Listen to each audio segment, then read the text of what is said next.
अभी हमने बात करी कि फोटोसिंथेसिस क्या होता है, कैसे होता है, कौन से रॉ मटेरियल चाहिए और कैसे वो जो रॉ मटेरियल्स हैं उनकी थ्रू पूरा केमिकल रिएक्शन होता है और कैसे फोटोसिंथेसिस की रिएक्शन कंप्लीट होती है।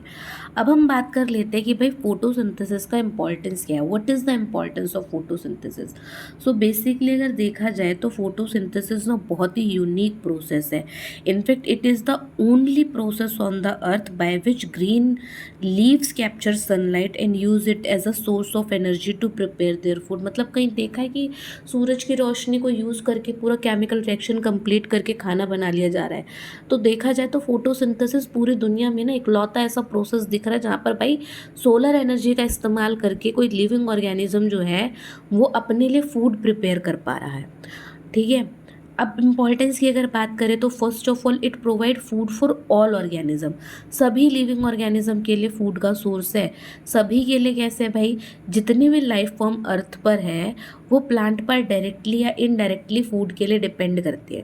भाई जितने भी हार्बीवोर्स है या जितने भी प्लांट जो जितने भी ग्रीन प्रोडक्ट जो होते हैं, वेजिटेबल प्रोडक्ट जो होते हैं उनका इनटेक करते हैं, वो तो डायरेक्टली डिपेंडेंट ही प्लांट पे है ना। जितने भी हार्बीवोर्स हैं, जब तक प्लांट अपना फोटोसिंथेसिस करके खाना नहीं बनाएगा तब तक हार्बीवोर्स कैसे खाना खा लेंगे। हार्बीवोर्स तो तभी खा रहे हैं ना जब पेड़ पौधे हैं। अगर पेड़ पौधे फोटोसिंथेसिस ही नहीं करेंगे तो हार्बीवोर्स को खाना कैसे मिलेगा। और अगर हार्बीवोर्स खाना नहीं खाएंगे तो कार्निवोर्स को कैसे मिलेगा, वो भी तो हार्बीवोर्स को खा के ही जीवित रह रहे हैं। जब हार्बीवोर्स ही नहीं जीवित बचेंगे तो कार्निवोर्स कैसे जिंदा रह लेंगे। तो डायरेक्टली या इनडायरेक्टली जितने भी लिविंग ऑर्गेनिज्म हैं सभी कहीं ना कहीं फूड के लिए प्लांट पर डिपेंडेंट है। तो फोटोसिंथेसिस वेरी इंपॉर्टेंट। अगर फोटोसिंथेसिस नहीं होगा तो सारे के सारे जीव जीव जंतुओं के खाने पर सीधा या फिर डायरेक्टली या फिर इनडायरेक्टली जो है असर पड़ना ही पड़ना है। नेक्स्ट अगर इम्पोर्टेंस की अगर हम बात कर ले तो विच इज़ ऑक्सीजन।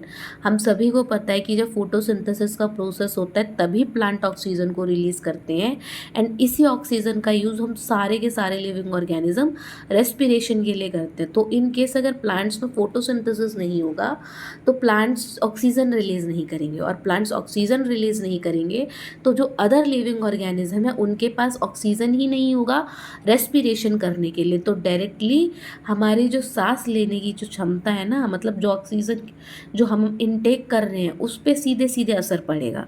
तो देखा जाए यहाँ पर अभी हमने बात कर ली कि फोटोसिंथेसिस जो है वो क्यों इम्पोर्टेंट है। और यहाँ पर देखो सीधी सीधी बात है कि